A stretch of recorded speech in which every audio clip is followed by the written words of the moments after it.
Hey, welcome to Journey to Truth podcast. Tonight we have on Kate Buckley from the Kate Awakening. Kate started a YouTube channel about a year ago, or less than a year ago, Yep. correct? Yep. Uh, and it's amazing. You're already up to over 8,000 subscribers, which is Yeah. incredible for that short amount of time. I So, can't believe it. yeah, and she touches on anything, current updates, Q, the Great Awakening, all the above, Ascension. And I think it's interesting that you just recently uh, had your awakening, I guess, and Yep. then right off the bat, you're just like one of the right in the front lines of it. So, do you just want to tell us a little bit about like how all that just happened so quickly? Yeah. So, my awakening experience happened really when I found Q, and that was February of 2018. So, not too long ago. And I kind of just I just fell into it. Actually, the first thing I did was I researched the stuff with John Podesta and the DNC email dump and the WikiLeaks stuff. So I went in and researched that for an entire weekend and came out the other side. I literally didn't sleep this weekend. I came out the other side and I was like, now what? I was in a really dark place, and it just shook my whole world up. And luckily, I don't even know how or what I was searching for, but I found out about Q. And then again, still just like I just have been going nonstop, just fell really deep into that. I would say that prior to starting all of this particular research, I was kind of open-minded about things, um, kind of into politics a little bit, and then also the spiritual side of things. I remember reading the book of the book, what is it, The Law of One, when Okay. I was younger, but I didn't really get it. I actually read it a couple times, and then when it started to come back around and I started to research the spiritual aspect of Q and all of that came back up. I reread it. It just blew my mind. It touched me in a way that it just didn't the first couple times I read it. And I felt very activated, but wasn't sure what to do with it. And I was watching a couple other YouTubers like Jordan Sather and, I found the Edge of Wonder guys and Praying Medic. I was listening to him. And so I ended up just deciding that starting a YouTube channel was what I needed to do. So, yeah, it's been weird. Um, I feel like it's, that's not me, is it? No, That's Tyler. no. So this stupid MacBook is connected to my iPhone, and I forgot to when I get a text, it comes through on here. Sorry. It's And, so funny because as you were getting messages, I'm watching things like scroll on my phone too, and I'm like, I hope they can't see that. Um, so anyway, yeah, I mean, it's been very interesting getting into all of this. My life is so different from what it was even 2 years ago. yeah, and it takes a lot of confidence just to even put yourself out there like that. Yeah, maybe confidence or just a lack of shame. Like, Yeah. whatever. Yeah, either works. Yeah. When we started this podcast, it was audio only because like neither of us were ready to do video. We're like, Yeah, we weren't let's comfortable with video at the just time. We're stay like, in the Yeah. background. Yeah. But Yeah. and then just kind of like quickly morphed into video. And we're like, all right, I guess we're doing video now. Definitely that crossed my mind. It would have been a lot easier to do and a lot safer to do, but also I kind of felt like it was an important element for people to be able to see my face and hear my voice and get an idea for me as a person, because part of what I think we're battling in this is the stigma that comes along with people that look into these kinds of things, whether it's aliens or the spirituality or even certain political, affiliations. People have one idea of what those people look like, act like, are conspiracy theorists, if you will. So I kind of felt like I don't really fit into those stereotypes. And so it was a good thing for people to, you know, start loosening up on their ideas of, you know, these things. Yeah, well, and you have a really awesome take on all of it. You lay it out in a way that's digestible and it's easy for people to, take in. I just, I only recently discovered you through Ben and Rob. Rob actually sent me a message saying, "Hey, you need to check this out. I have this girl on your podcast," and I started watching, your videos and stuff, and I was like, "Wow, how did I miss this?" 'Cause awesome. Yeah. It's because I wasn't out. I just didn't exist, which Yeah, is funny because there's a lot of skepticism, even just within the community. People want to know about you before they'll really listen to you, or before they'll connect themselves to you or work with you or whatever. And it makes sense because we don't, there are people that will try to infiltrate. But the thing is that most of us kind of came out of nowhere because a lot of us have been just kind of, if you want to call it, activated recently. It's not like most of us sitting out there doing this have 20 years of experience along the same lines. That's actually very rare when it comes to this kind of stuff. yeah. It's like we had no idea we would ever be doing this stuff, but we're compelled. Like there's something pulling us as a magnet. Right, exactly. If you would have told me 2 years ago that I would have had a YouTube channel, I would have just been like, yeah, that's like a good one. Yeah. Yeah, exactly. Same here. If you would have been like, hey, you're going to be doing a podcast and a YouTube channel. Right. Really? Yeah. Yeah, it makes absolutely no sense. But with another guy that lives in your hometown, I would have been like, ha. Yeah. Funny. Right. I was so isolated for 5 years just looking into this stuff. I had no one to talk to about it. That's amazing. And that's the common thing that I hear. I mean, I feel fortunate that I kind of had a very rapid awakening process, and that it was during a time that there are literally hundreds of thousands of people out there doing the same thing. So the communities were finding each other, and we are meeting each other, and it's not as lonely. But I do talk to people that, red pilled in 2001 or even before that. And that must have been so lonely. Oh man. Because there were no platforms like this around. Even the internet back then was nowhere near. You didn't have all the social media sites like Facebook and everything. Exactly. So even just connecting online was so much harder. You had to go to like forums basically. Right. Like David Wilcock, that's how he got involved. He said back in, I think, 96, he was like, back when, hardly anyone even had the internet. Yeah. He was on a forum, like reading and posting way back then. And and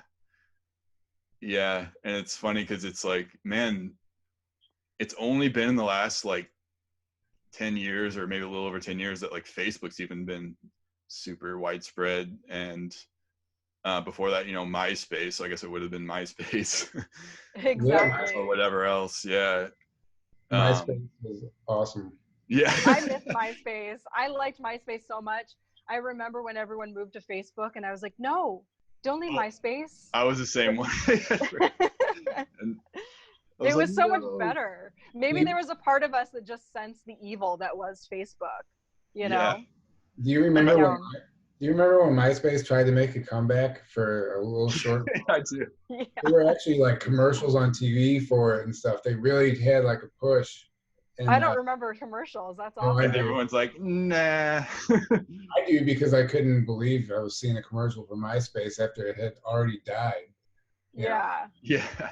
Still to this day, I do not know how to use Facebook. When I was on MySpace, like I could rearrange my profile. I mean, like I felt like a computer, hacker, because I was like, I can do I figured out how to do everything on MySpace, and then we moved to Facebook, and I just literally, I still go on there, and I feel like, my 71-year-old mother who's like, my computer doesn't have that button. I'm like, Mom, your computer would be the only one in the world that didn't have that button. I don't see that button. That's me on Facebook. Oh, nice.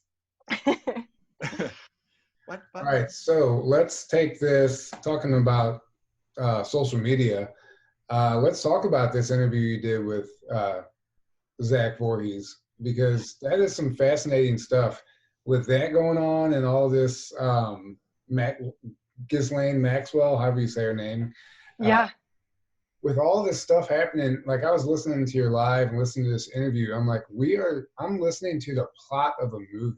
This is stuff that happens in movies. Right. It is really, it's fascinating. I can't believe like the Ghislaine Maxwell stuff, the photograph, like you were talking about how this is like their way of communicating, the deep state's way of communicating with each other. Uh, Just like how the mafia did it, through newspaper articles and stuff. So Exactly. it's crazy. It's like they're going back to like Morse code technology just to get their messages across. It is. It's wild. And a lot of this stuff, is just out of a plot for a movie. But I think part of that is because I think that they put stuff like this in movies on purpose so that if ever it came out one day, people would be like, it's just another reason to disbelieve all of it. But I do think that their communications with each other, all of these bad, whatever you want to call them, the cabal, the bad actors, black hats, that their communications have been cut off. And it is very much like a mafia. And if they were trying to get communication to each other or trying to talk to each other, I think there's so many bizarre tweets and things that you see from politicians that should, I don't know, maybe sound lucid and like they make sense. And yet there'll be these tweets that just make absolutely no sense.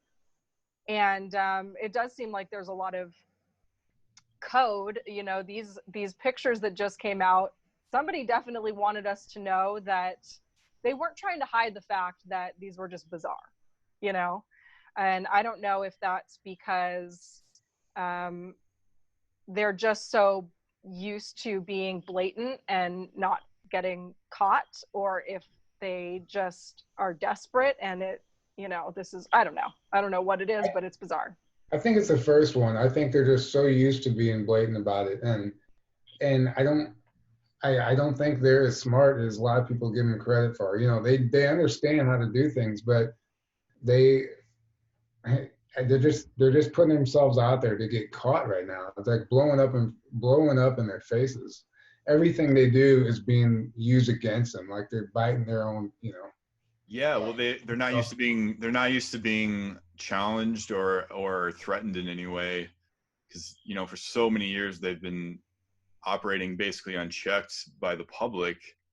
Exactly. For the most part, and now finally all these people are starting to wake up to what's going on and starting to look into them and what they're involved with, and they're not at all used to that. So they're that's why a lot of them are freaking out, and they're being very sloppy because they don't know how to like hide it well.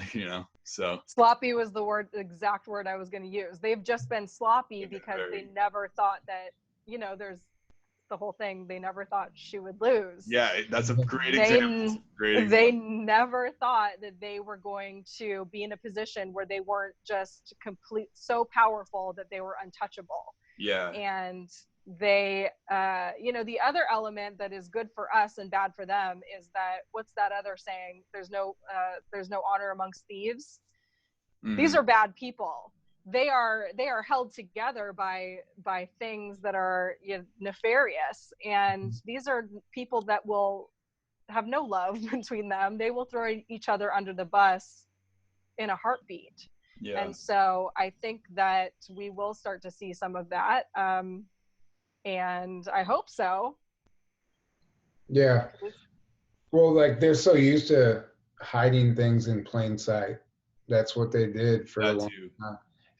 But now it's in plain sight, and where people are noticing it now. It's not so symbolic. It's before it was just like symbolic and occult symbolism, and we didn't pick up on it. But now it's just obvious. Things are changing. People are changing. It's kind of it's end game for them. I mean, if you think about it, the internet's really been the catalyst behind all of this, behind the awakening, in my opinion, because if you think about it, before everyone was online or had access to the internet, how did you figure out what's going on in the world? mainstream media, news, radio, maybe TV, magazines.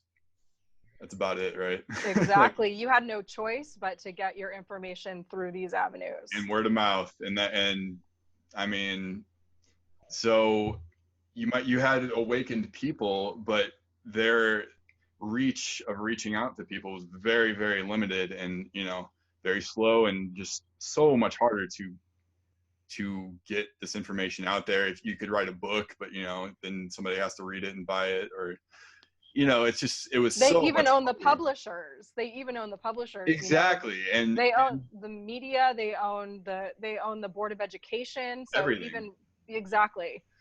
So they kind of had all the channels blocked, and then the internet becomes a widespread thing, and suddenly it becomes much more harder for them to. They'd have to censor the whole internet, and that'd be way too obvious, right? And that's when Right. Google happened. Yeah. Oh my gosh. They figured out a way to do that. And I'm sure it was happening even before Google, but when Google, it just became so obvious with Google and things like that, and YouTube, and Yeah, but they weren't threatened back then like yeah, and that. especially once social media gets popular and then everyone's getting censored on social media, it becomes so obvious, and people start waking up and like, hey, this is happening. And then but they saw it was, things were spreading too quickly, people were waking up too fast. They're like, they basically panicked, and from that they kind of like overstepped their like safety of not being noticed by either the majority of people. And Yeah. So it's just sped up everything, really, is all it's done. Right. so tell us what your take was from your interview with Zach Voorhees. Well, I was just really impressed with him as a human being.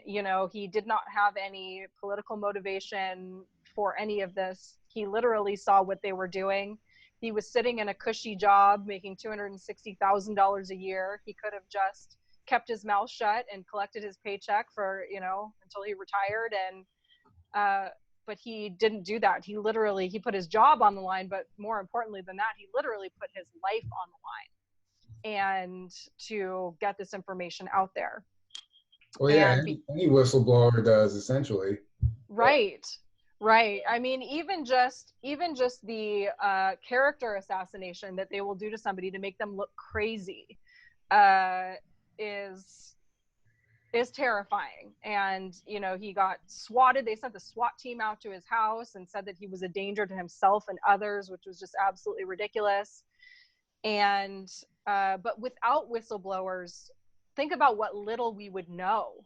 I mean, we have the internet and everything, but most of this really important information comes from insiders who break free and get this stuff to us. Yeah. So we've got little snippets here and there, and from those things we can start to put this big picture together and figure out what's going on. But without those, who knows how much longer we would have been in the dark. How are we ever going to figure this stuff out? It's so crazy. What is actually happening in our world is so crazy. Your logic would never go there on its own. You need these proofs here and there. Well, whistleblowers are responsible for the awakening of most people. Otherwise, that's the information they have, is that life-changing moment, that aha moment. You're like, oh my God. And it makes so much sense whenever you put it all together. Yeah. The biggest thing that shocked me was how he was assigned to eliminate that word from the dictionary that Trump used in his tweet to make him sound crazy, like that word never existed. Right. What word? What was that? It was like an Arabic word or something? Yeah, I believe it's an Arabic word, and it's kofefe, or I don't know how you pronounce it. But that's what I thought it was. Covfefe.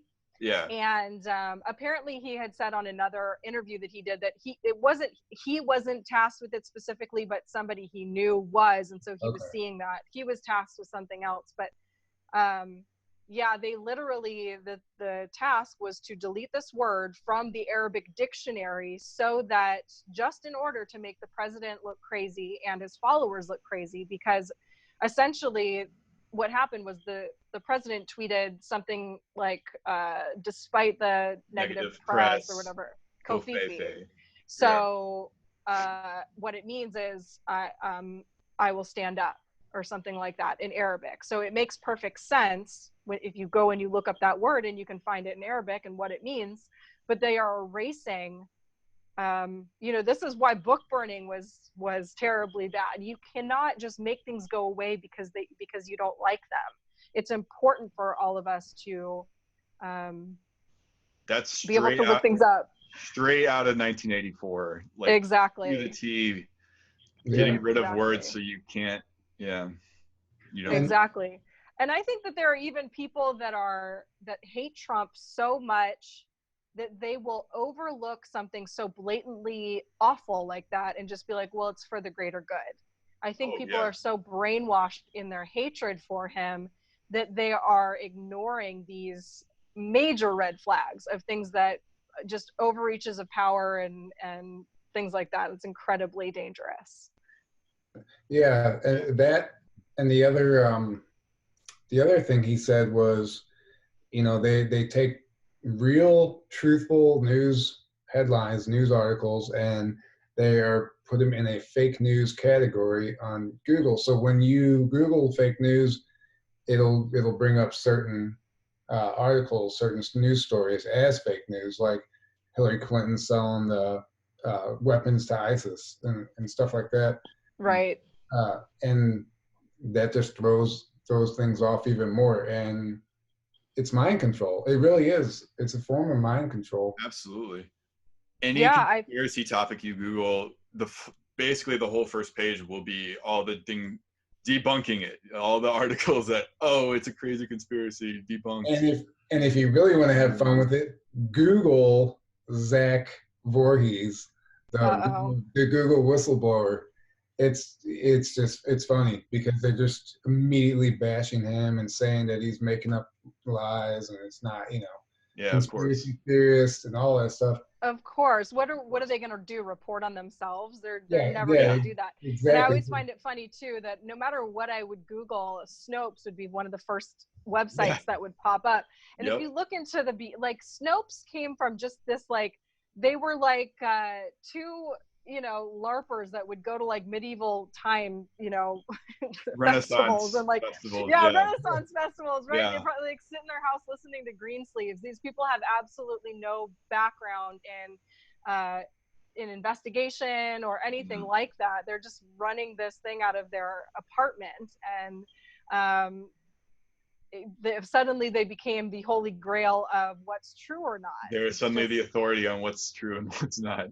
Right. Yeah, it's ridiculous. It's crazy. Well, and nobody looks into how any of these, not nobody, but most people don't look into how these platforms originate, where they started from. Like Google, like what made Google the authority? What made Snopes the authority? We just were programmed to take it all for granted. We just take it for granted. It's just like, good. And like you mentioned the other night, where did the term just Google it? Like, how did that enter in the subconscious of everybody? Exactly. It's not look it up or research it. It's Google it. Google it. Exactly. Like we have all fallen for that. We have all succumbed to that programming.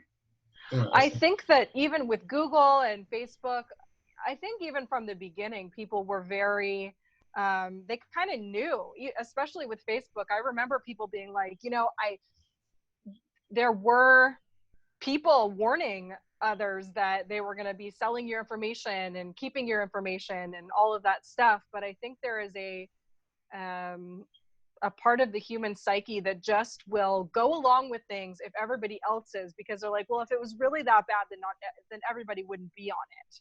So yeah, they're probably stealing my information, but what are they interested in me for anyway?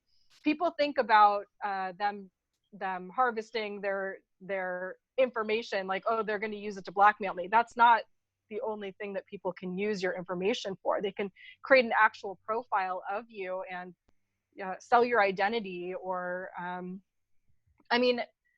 just the surveillance of any human being, we should be completely up in arms over and never think that that's okay. You know, imagine somebody putting a camera in your house. You would have a very strong reaction to that. This is basically the same thing.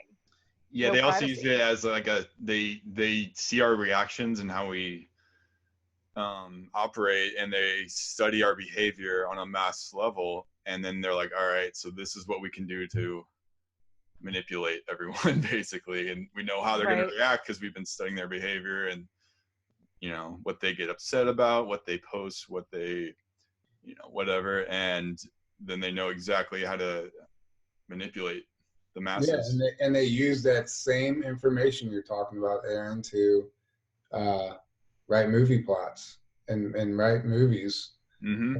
based on the mass consciousness, based on the direction the behavior of the masses is going. Yeah. That's interesting. That's Yeah, so crazy. yeah. It's so gross. Yeah. Well, yeah, there is no privacy. It's like if you have a TV or a computer, you're susceptible to any of this stuff as well. Totally. Like The best was that picture of Mark Zuckerberg, and you can see that the camera on his computer was taped over. Take over, yeah. You're like, even Mark Zuckerberg, Exactly. like he knows. Yeah, when I'm done with the podcast, I shut my computer, I unplug the microphone, I unplug the speakers, I shut my Wi-Fi off, and at night I just make sure.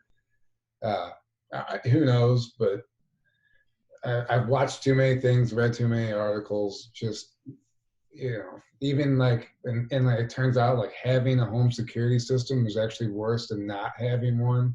Right. You're giving hackers, Yeah. even you like people are even hacking these smart refrigerators with TVs, and there's cameras in those they can turn on. So even I was listening to this one hacker. He got into like the top of the line security system that no hacker was supposed to get into because he got in through their smart refrigerator.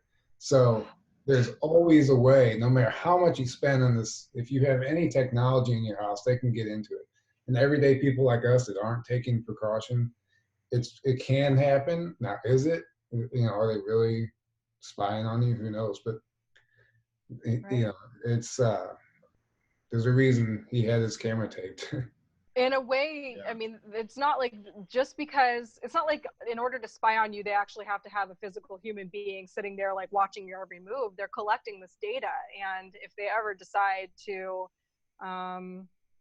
turn something against you, they have it all collected. They've got files probably on every single one of us, and it's just sitting there. It's not probably, they do. Yeah. But the Yeah. great thing is though, is like, because the NSA with Snowden coming out as a whistleblower, like, hey, they're collecting everyone's data all the time. So originally, like, that was the cabal doing that, but then it seemed like the NSA got taken over by the white hats and Yeah. used against the cabal. So now they are like, hey, now we have all the stuff on you guys, all this data that we need to take you guys down. And it turns out what it seems like is that's why they brought Snowden out as a whistleblower to Exactly. try to take down the NSA and turn people against the NSA, because Yeah, it was all an inside job. because they're like, oh crap, we gotta like take out the NSA. So Snowden was actually a deep state asset to do Yeah. that. 100%. You Yeah. have to look at anybody that gets a Hollywood movie made for them that makes them the hero. You got to look at Exactly. a little bit. Why was that allowed to happen? Well, it was very intentional. Yeah. Yeah, the CIA hired him to do their dirty work, Yep. essentially. So people look at Snowden as a hero, and that's where false idols come I in. mean, I thought he was at the time. I think most of us did at the time. Totally. Well, at some point, all of us are going to fall for some of this stuff. Yeah. Right. There's no way you can have the like top of the line intuition and discernment at all times. Well, I think it's an important element to all of this. When I crash landed into Q, I had to re-examine some of the people that I thought were heroes. I also had to re-examine some of the people that I thought were a-holes, and I had to switch my opinion on those things. And it was very humbling, but it was a very important thing to learn how to do as a human being. I was duped. I was duped. I was one of those people that believed that 9/11 was what happened, what they told us happened. And Yeah. I rallied behind George Bush afterwards. I was like, oh, thank God we've got a patriotic president. I was completely taken. So yeah. Yep. But the whole point is not that, they want to paint us as people that will fall for anything. It's actually the total opposite of that. I was somebody that fell for anything before, and now my eyes are open, and I have the ability to re-examine the things I had really firm beliefs in. But yeah, I was duped. That is a perfect example of anyone who's listening to this right now. If you're on the fence about stuff, exactly what she said, you have the open mind and you have to be able to look at the other side from a different perspective. Right. Exactly what you did is what so many people need to do, and then that was essentially a breakdown of your ego to do that. Oh yeah. Totally. I Yeah. was also not into Trump. I was Neither. baffled Me when I neither. saw that he was elected. I remember sitting there that night and just being like, what is happening? What is happening? And I was kind of scared, and then it was just so weird, and I didn't get it at first, but now I do. And so it's people want to paint Q followers as just like the Daily Beast article was saying that these are people that just want to feel justified, and they're looking for any reason to believe that Trump is important or whatever. And that was not me. I didn't need him to be anything other than what he was. I wanted him not to be evil, but I knew Hillary Clinton was evil. Yeah. And Yeah, I had to warm up to him. Yeah, I viewed it as a lesser of two evils situation. I'm like, okay, I don't like Trump, but definitely not Hillary. Everybody did, because that's the picture they were painting for us. Yeah. Well, and at the time, it wasn't as obvious that Trump was in any way working with the alliance, or he was just like a rich dude that's been around for a while and says crazy things. Right. and it was kind of an asshole sometimes, and you're like, all right, that sucks, but it's way better than Hillary, who was like kills people and is like runs a Yeah. like is a crime like boss basically. And exactly. It's just like, to me, it's like anytime I saw people trying to make out Hillary as a lesser of two evils, I'm just like, how? It baffled me. I'm like, clearly you haven't done your research on Hillary Clinton at all. Right. And They're like, well, I got Googled her. ridiculed just by that, by so many people. I got ridiculed and like yelled at by my bandmates and other people that were super like left-wing people, because they thought Trump was so bad even back then. He was so bad, Aaron. Yeah. What am I thinking? But I'm just like, Hillary, like how, what? Like, you're not seeing this? Right. It's funny. Yeah. It's just a testament to the mind control. It's like so many people just have such a hard time breaking out of that, Totally. What's interesting is I actually, same way, I hated him. I actually filled out some petition going around online to have him impeached. I couldn't, that's how far on the other side of the fence I was.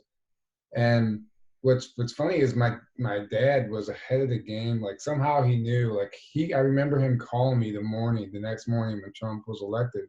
He goes, I know you don't understand this, blah, blah, blah, but I just had this gut feeling like something really good is going to just happen. Like this is the best thing that could have possibly happened. And I'm thinking to myself, okay, yeah, right. Whatever, you're duped, you're getting duped is how I felt.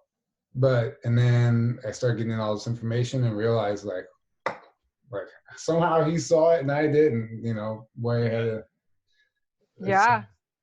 I think anybody that was kind of paying attention I mean, no matter what, you knew that he was something that we had never had before. And so anybody that had been watching just years of nothing ever getting done, even if it was like their guy in office, they kind of had to admit that this was that it was just like the same old, same old. And so I think even people that didn't like him were kind of excited by this idea of, well, this is going to be, no matter what, this is going to be exciting. No matter what, Yeah. this is going to be a time in history.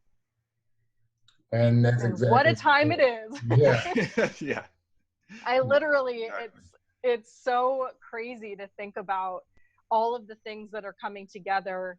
And on my show, I talk mostly just kind of about the day-to-day things and the political things, because I'm really staying on top of that. And it's harder to do the research on the spiritual stuff, especially when you're not gonna get everybody with that. A lot of people out there that they're still seeing these things, but they're still clutching to their religious beliefs or whatever it is. So I find it's easier just to stick with like the topics of the day.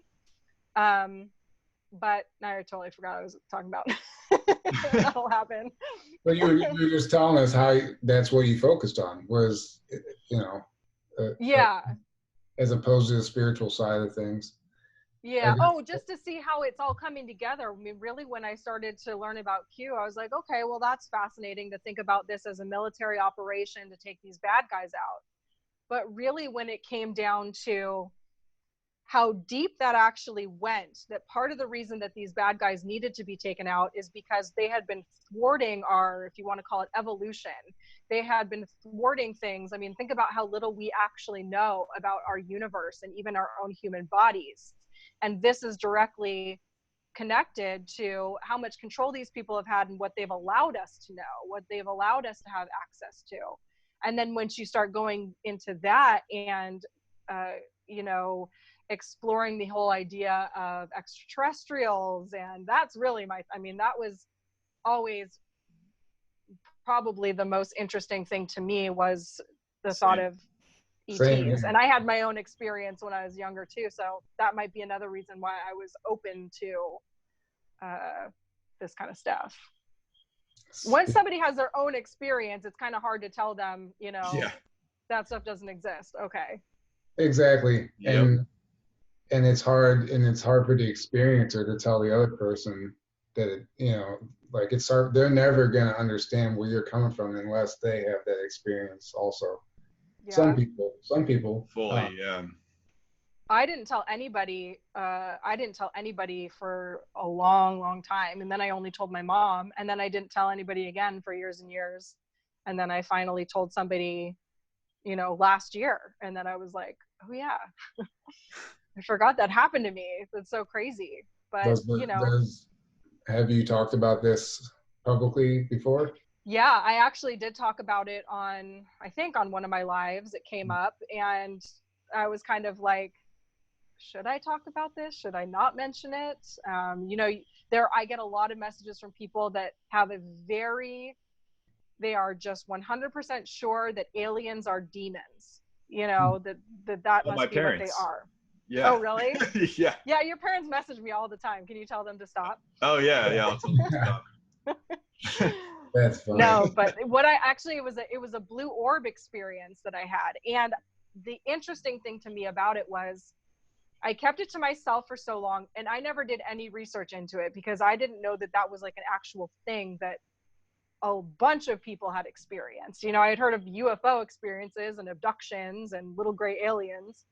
I didn't know what an orb was. And so I remember there was a woman on Oprah. Her name was Sylvia Brown, I think, and she would go on there and talk about spiritual stuff and ghosts and things like that. And she talked about how orbs were guardian angels. So I was like, okay, well, maybe it was a guardian angel I saw. But it was last year when I was actually telling somebody, and they kind of cut me off, and they were like, oh, was it like this? And did it feel like this? And did you think about this? And I was like, yes.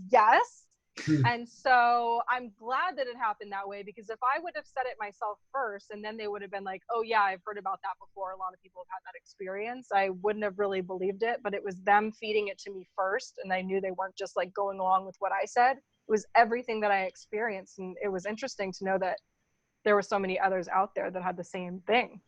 So it didn't even lead you to Corey Good's whole testimony about the blue orbs, or have you even gotten into any of that? So I know very little about Corey. The person that I was talking to at the time brought up Corey, and they were like, you know, this guy talks about that a lot, and there are a lot of people in that community that talk about it. But I still have not.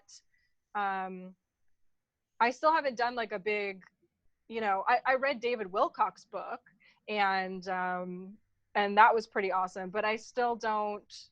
I haven't. You need to What? binge watch. You just need to binge watch Cosmic I was Disclosure. just gonna say that. Yeah, I And know, I you won't know. even have a choice. Once you watch the first episode, you're gonna be like addicted. Hooked, yeah. Because especially if you had that experience, something's gonna resonate within you. I know. I know it is, because it happened to me, and I've seen a blue orb. I've had a blue Really? orb experience. But aside from that, just being an experiencer and just being into the stuff you're into, it's all going to resonate, and you're going to start connecting dots like you never would have imagined. So. Just one thing about that though. So the first season, maybe even the second season, Corey is he's very nervous on camera, and he talks very slow. He's very hard to watch, at least for me now, going back and watching those early seasons. Yeah, he did not want to be coming forward, but he Oh, he knew was he had to. You know, it was one of those super things. uncomfortable. Yeah, and he talked very slow, and it's hard for me to watch and like stay focused on, because he talks so slow, and I could tell he's so uncomfortable.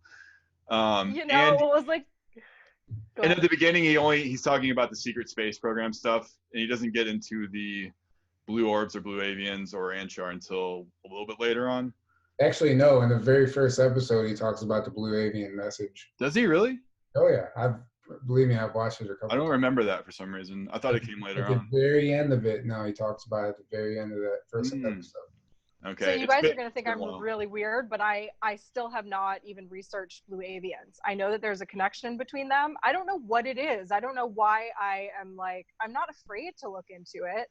I don't know why I've kind of put that off like I have, but yeah, I don't know. It's not part of your mission. Maybe, you know, what you're doing is focusing on something else. You might not.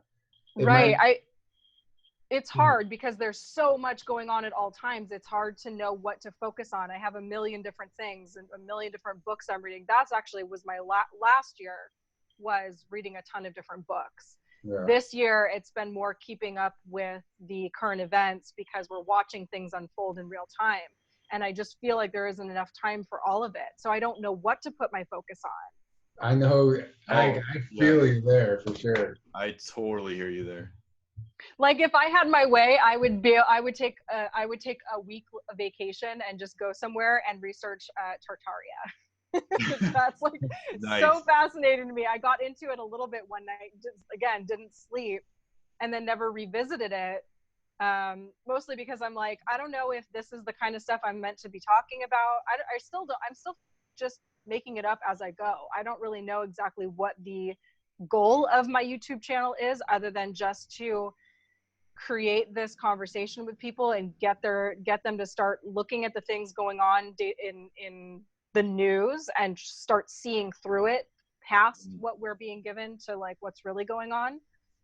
But there's just so much. It's literally, it branches into every area of the universe. It does. Have you touched on Greenland at all? The stuff in Greenland? So what's interesting about that is I didn't even realize anything was going on with Greenland until a couple of days ago. I was at work. I'm in construction. We just finished this hotel. And of course, on every TV in the lobby is CNN. Anywhere you go, downtown St. Louis, every bar, everywhere is CNN on. Airports. Yeah. So I noticed them there was coverage of them flying over Greenland, doing this mass coverage of this ice melting. Something extremely warm is melting the ice, and blah blah blah. And I just had this intuitive hit. These red flags started going off. So I took pictures of the TV screen, and I went to go make a post on Journey to Truth's page about, I was going to say, eyes on Greenland. CNN's already working on their cover story. And right when I did that, somebody had posted something else about Greenland being a top secret military base uh, that is actually well known by many in the programs, but it's not known to the public.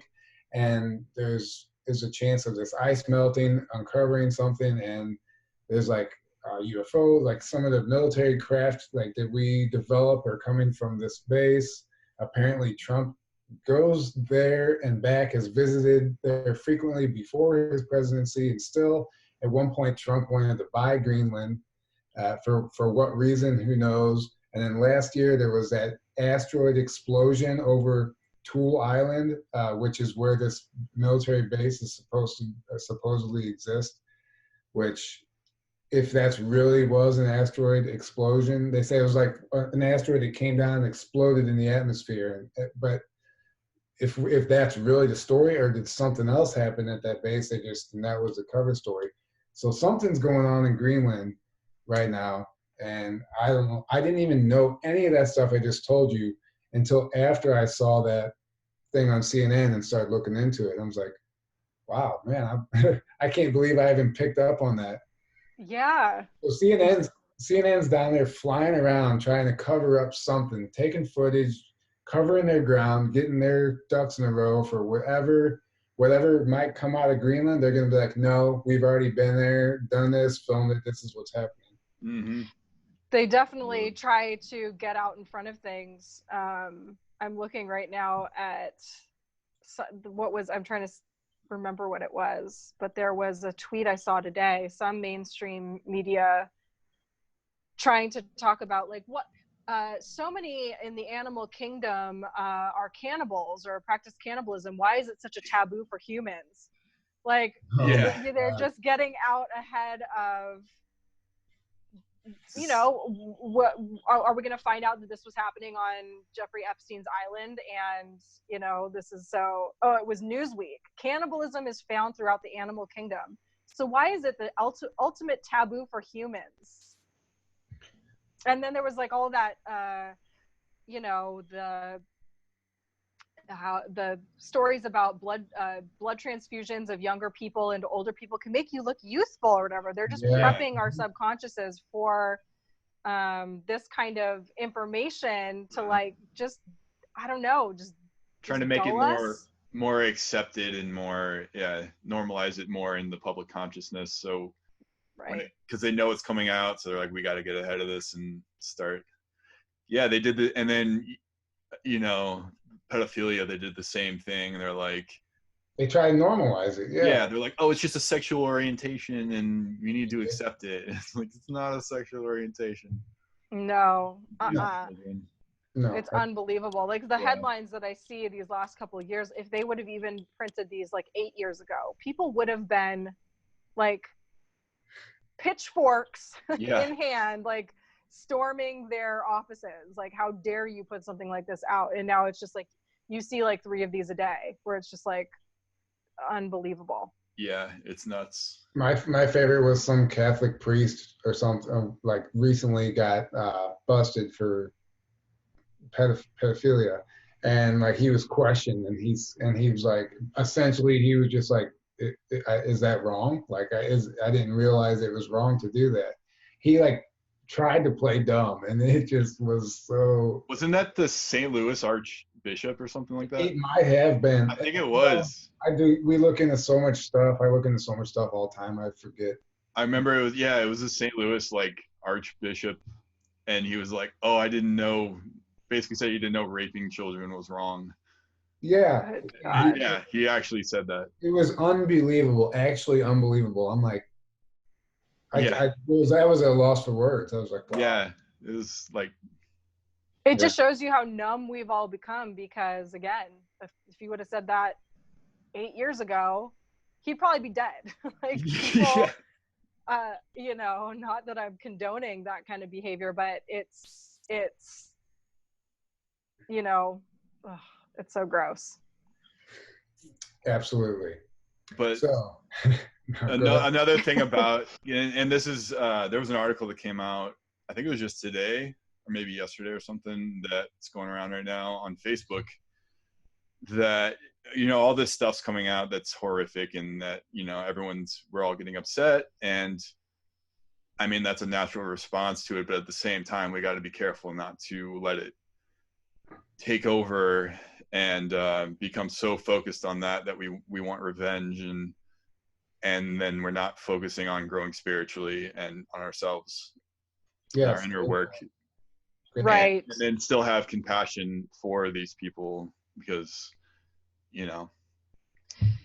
we still need It's to. true. It's true. And I definitely do feel that way. I definitely feel like it's, we're going to need a lot of clemency. We're going to need to be able to forgive. And there are Yes. really only a couple things that in my mind, I think that I could never forgive. And even if I was a pedophile myself, I would know that it was time to set the reset button like hard. There are just certain things that I don't think you can really come back from. And Mm-hmm. in a way, it's almost like a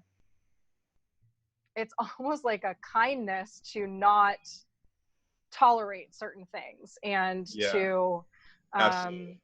yeah, Forgiveness does not mean say it's okay or that it's right, not wrong. That's not at all what forgiveness means.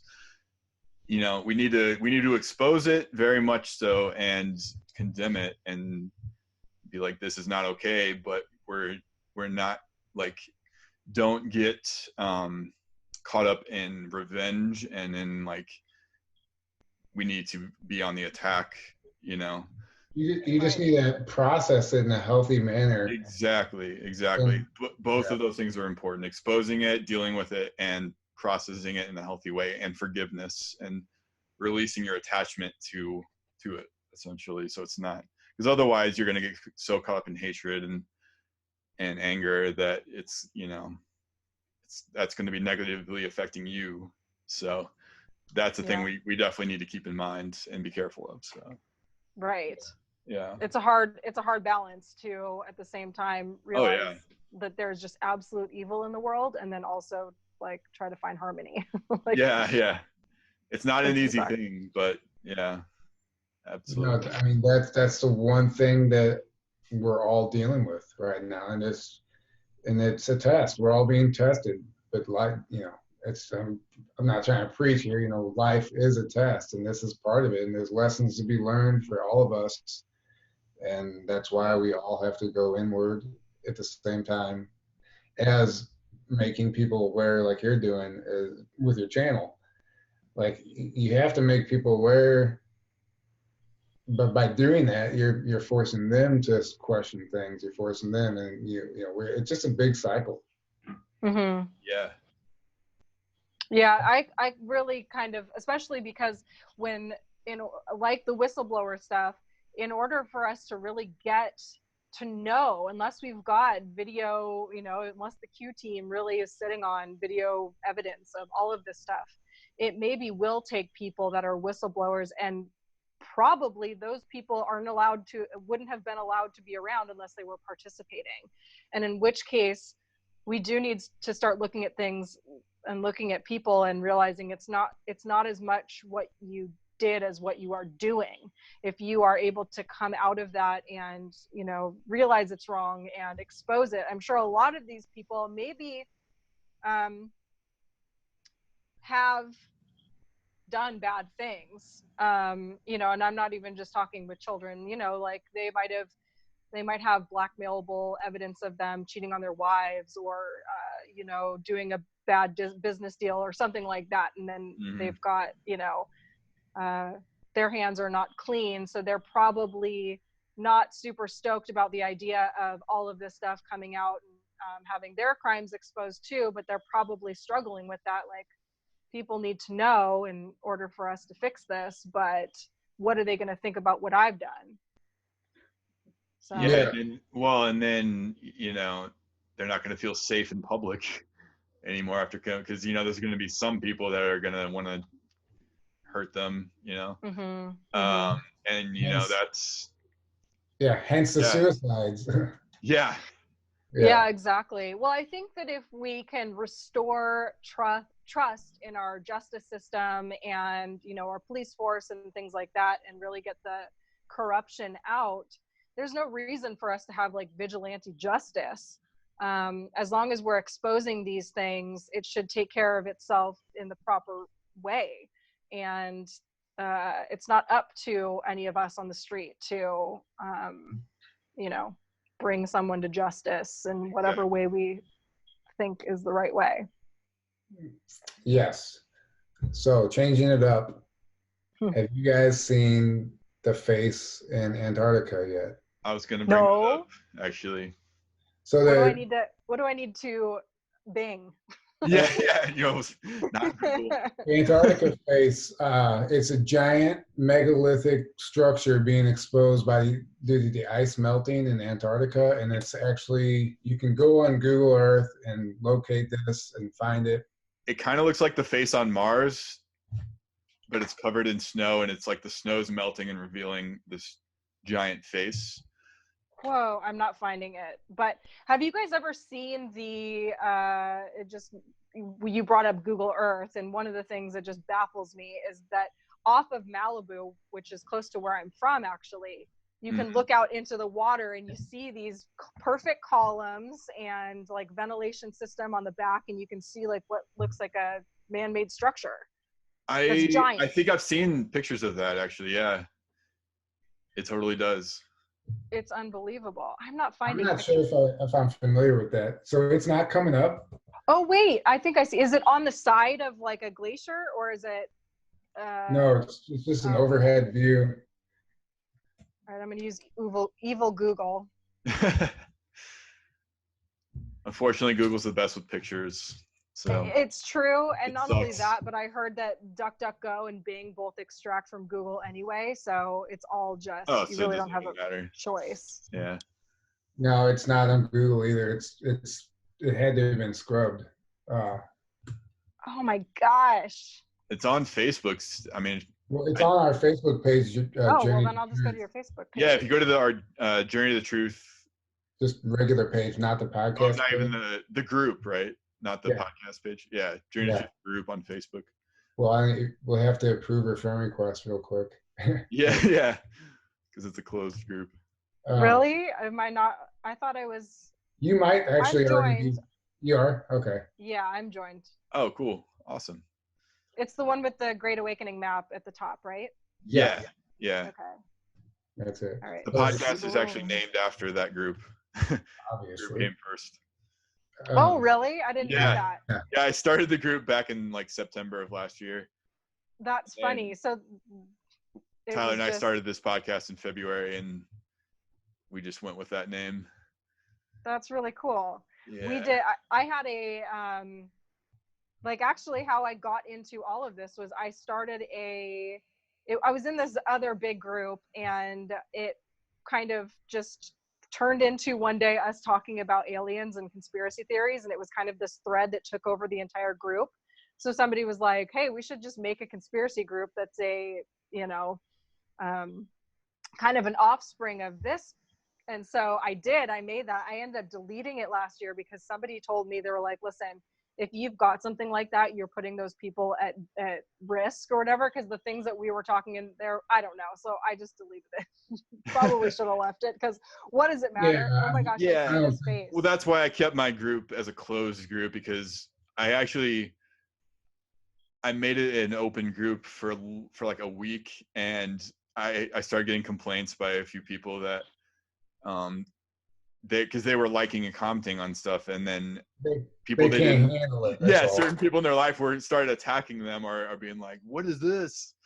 And or like family members and stuff, and one of them reached out to me and was like, hey, can you go back, can you make the group closed again, because I wasn't ready to be like outed about this. Right. And I was like, oh, I'm so sorry, I should have thought about that.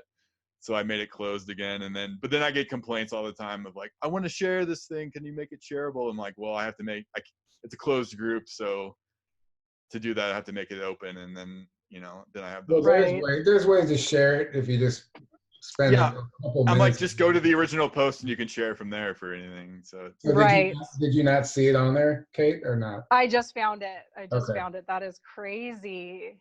right.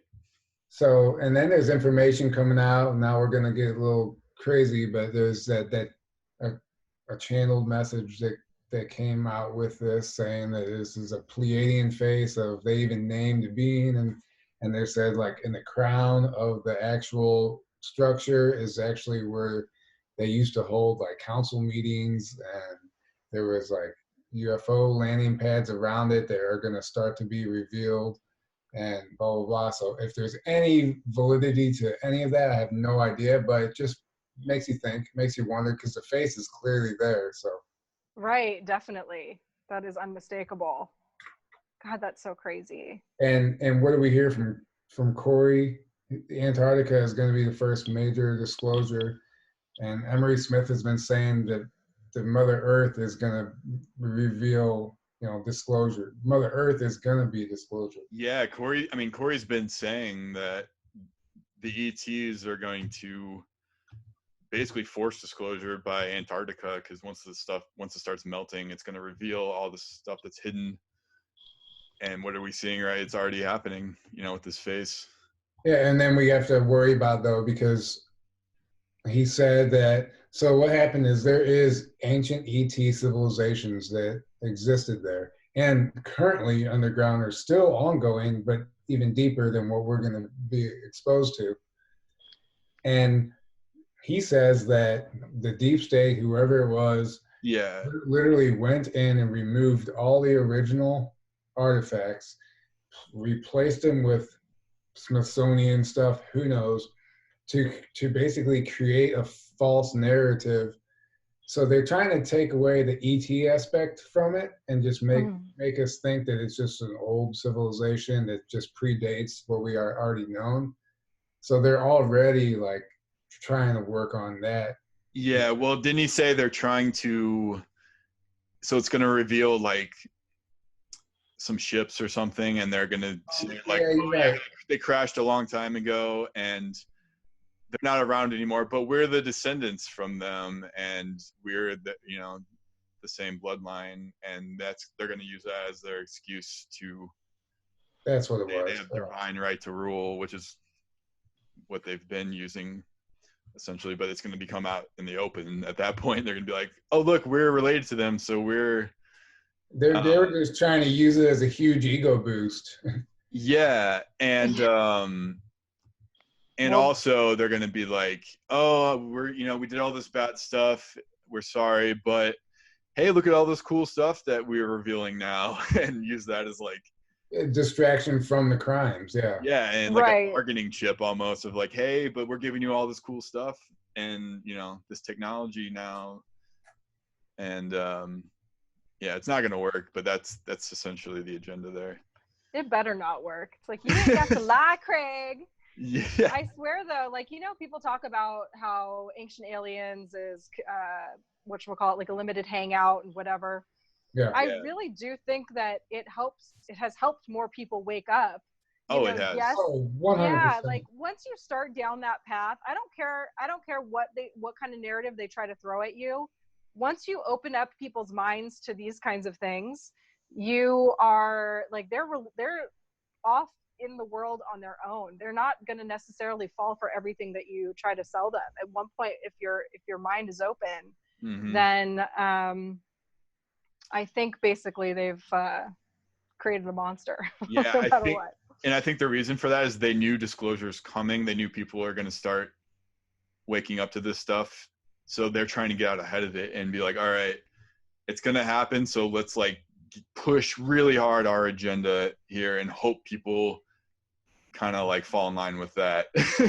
Yeah. Right. They're like, that's our only option at this point. So that's exactly what we've been seeing.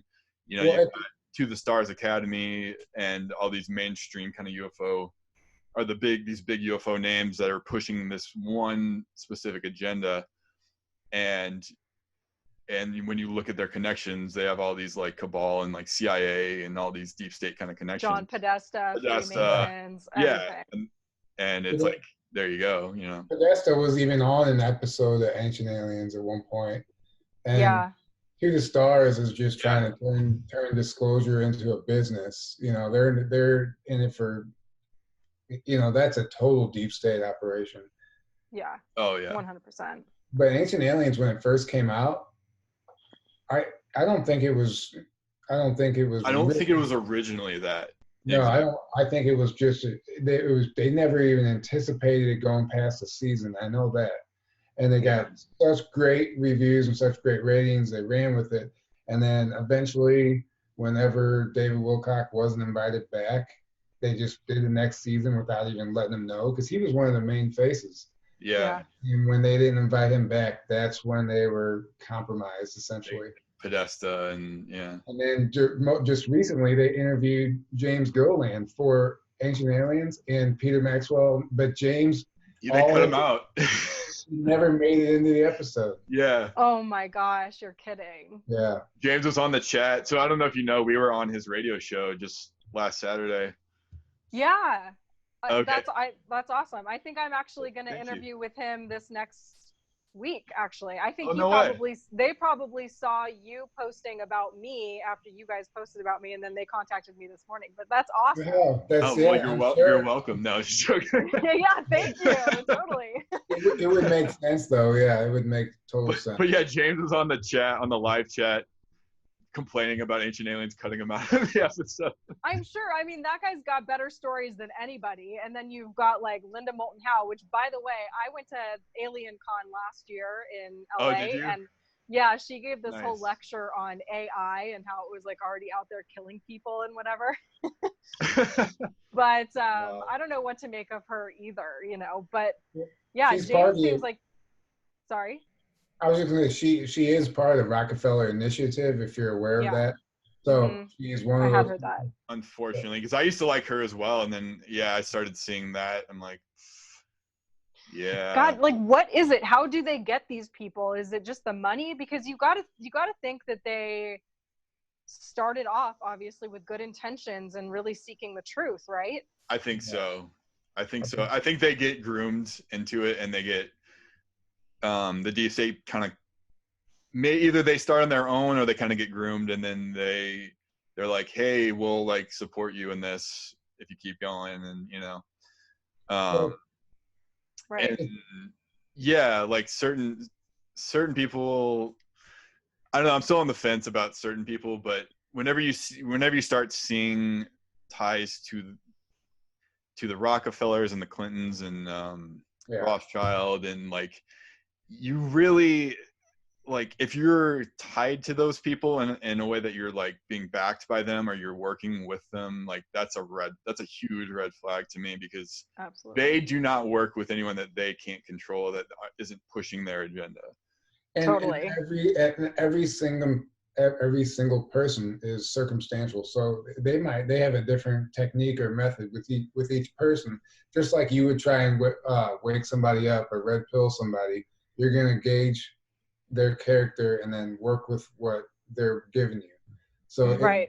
every scenario is different. There isn't one rule, like there isn't a certain guideline. I don't think they follow. I think it just whatever they can benefit from that person. Probably. Yeah.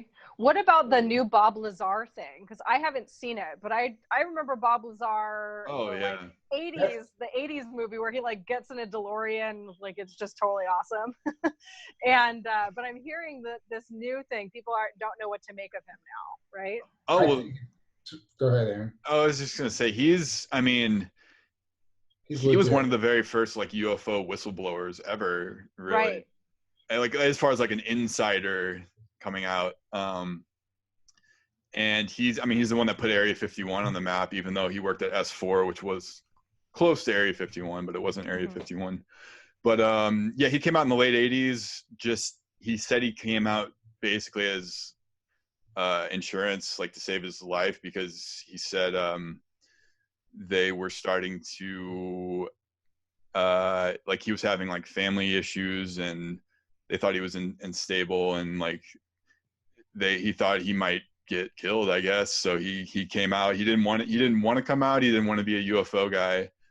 But he basically came out and told his story, and he got a lot of ridicule and a lot of people saying, oh, he's just making this up. But then over the years, more and more stuff would come out to like confirm his story and to prove that he was telling the truth.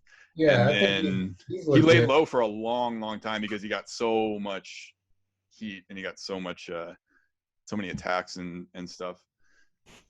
And he laid low for like 20, 25 years maybe. And then finally he just came out, and Jeremy Corbell created that documentary, just like kind of like retelling his story and reintroducing him to the public. And he's like saying the same. He's like, if he's lying, he's been lying for that long to his family, to everyone, and for what reason? Like what? Exactly. Like why would he not? If he was lying back then, why would he not, after laying low for that long, come out and be like, hey, it was fun, but I just made it all up. It wasn't. But no, he's sticking to it, and he's saying the exact same things, and then showing all the evidence and proof that, Oh, And good. I am gonna watch it then. and then him actually going on Joe Rogan podcast was way better for the masses, really, because so many thousands of millions, who knows how many viewers he has. And he goes on the podcast and even convinces Joe Rogan. Joe Rogan is even like, after that, he's on an airplane and took a picture out the window, and he's like, just looking out the window, thinking about Bob Lazar, wondering what the fuck is actually out there. So so that means all his people idolize him, people look up to him. So that means a lot of his listeners are going to start to question now. So it's not a bad thing. It's definitely Bob. Bob is the real deal, I think. Yeah, I mean, exactly. Like, what did he have to gain if he would have been lying? Like, did it make him cool? Did it make him a millionaire? No, it was like the opposite of those things. And it is a really good documentary, actually. It's very, very well. In fact, he lost his nice job because he came out. So it's like, why would he do that?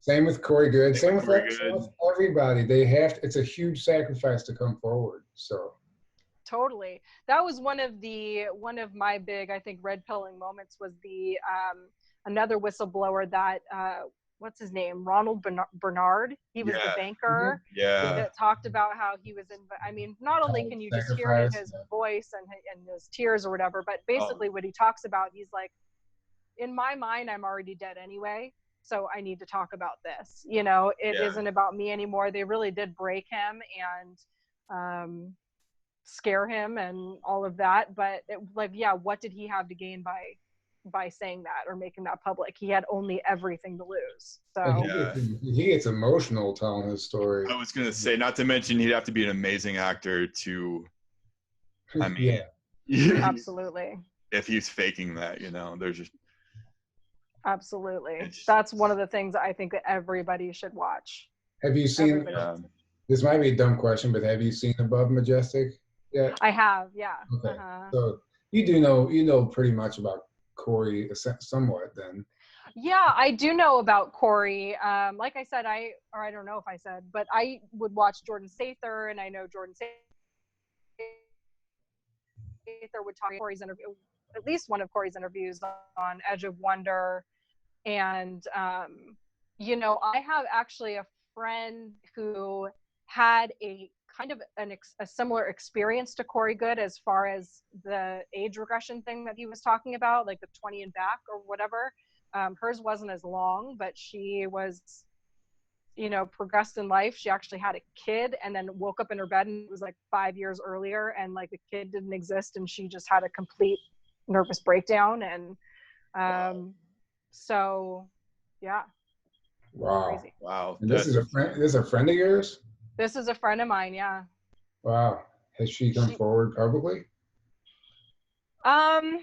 No, she hasn't. I'm trying to think. She does stuff she works towards disclosure and stuff. She does her own thing. She doesn't talk about her own personal experiences very much, but if she did, that's like a minuscule thing compared to like some of the stuff that she has, but I don't want to go into it too much because it's not my story. But it's compelling when you hear somebody and trust talk about these things happening because while I know of Corey and people I trust him, he's still somebody that I've never met before. And so it's like anything else. You're just like, oh, Mhm. wow, that's a really interesting story. But when you hear somebody that you know tell it to Mhm. you, it has a completely different meaning. Exactly. 100%. Exactly.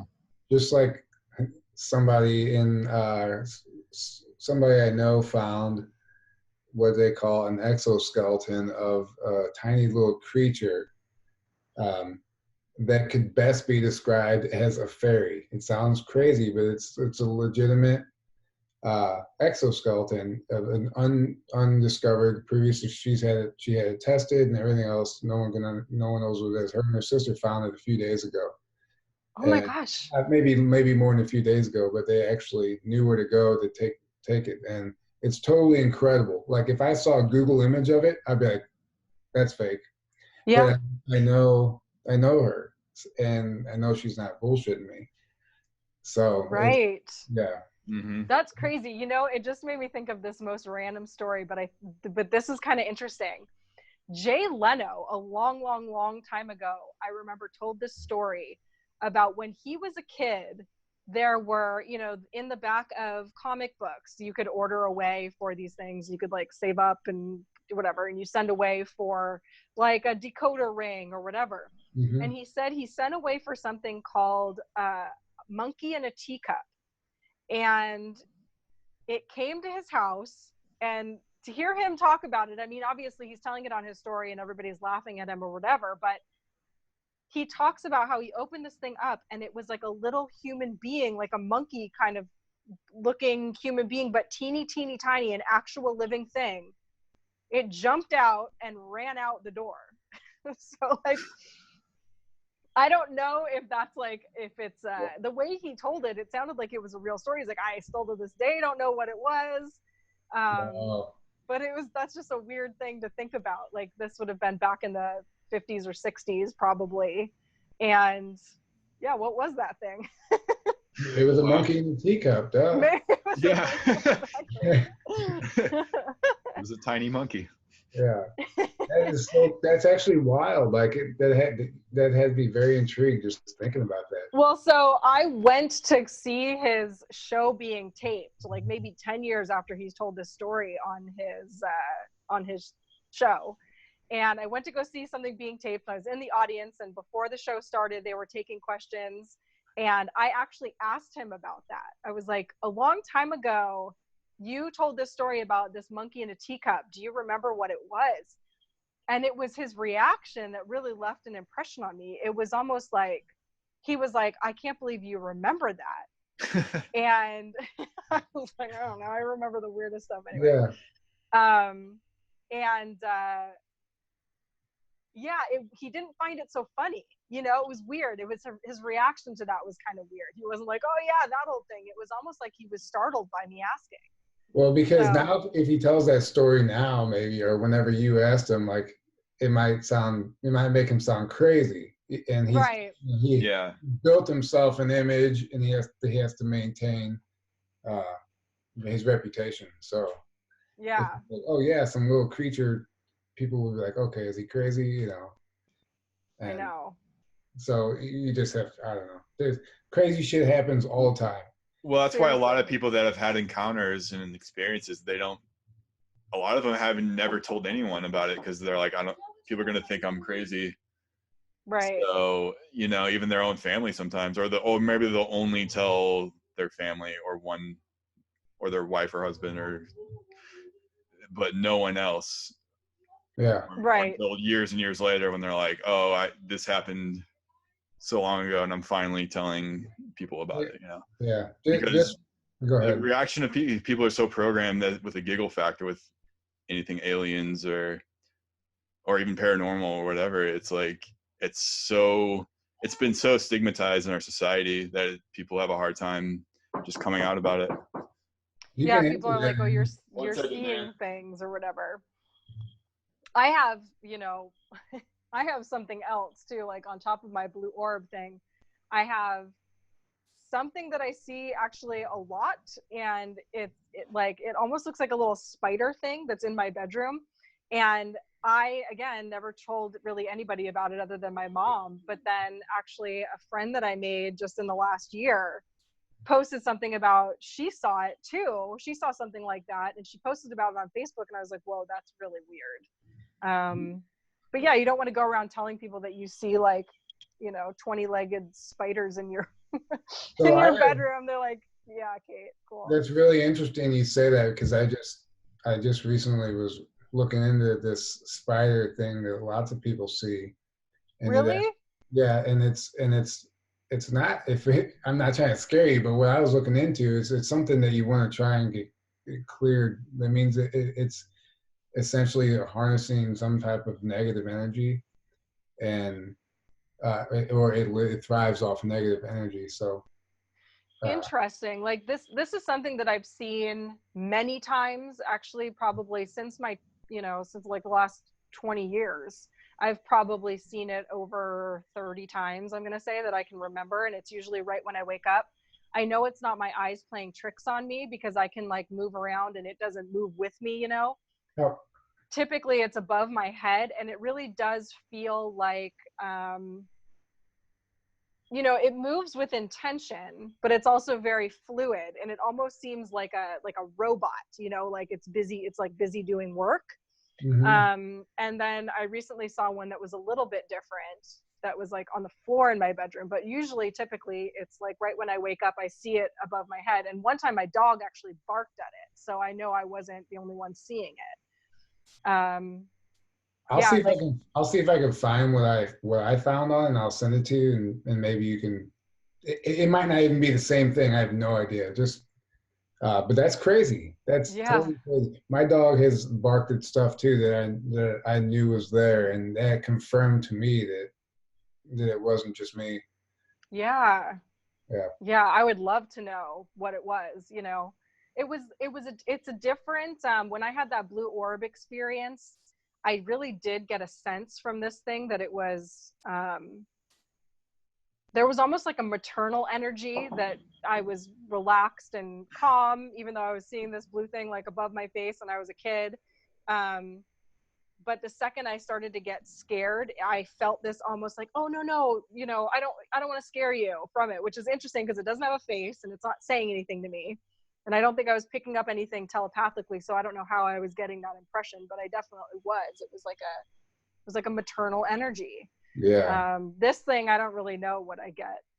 I'm not a very in tune person. Hey guys, I hate to cut this off, but apparently there's a tornado warning here. Oh no. Okay. So I gotta go. Yeah. Well. Oh my goodness. I gotta get in the basement. Apparently. Aaron, okay, be safe. Don't be a chicken, Aaron. Yeah. All right. That's weird. I had a tornado dream last night. Anyway. Oh, really? Be safe. Yeah. Thanks for watching, guys. Sorry to cut this short. Make sure you tune in next time. I don't know what to say. I wasn't ready. I wasn't ready Thanks for either. coming on, Kate. Thank you so much for coming on. Thank you guys for having me. Go be safe. Yes. Absolutely. Thank you for coming on. Yeah. Be careful, Aaron. Will do. Way to end on a cliffhanger. I know. All right. All right. Bye, guys. Bye. Bye.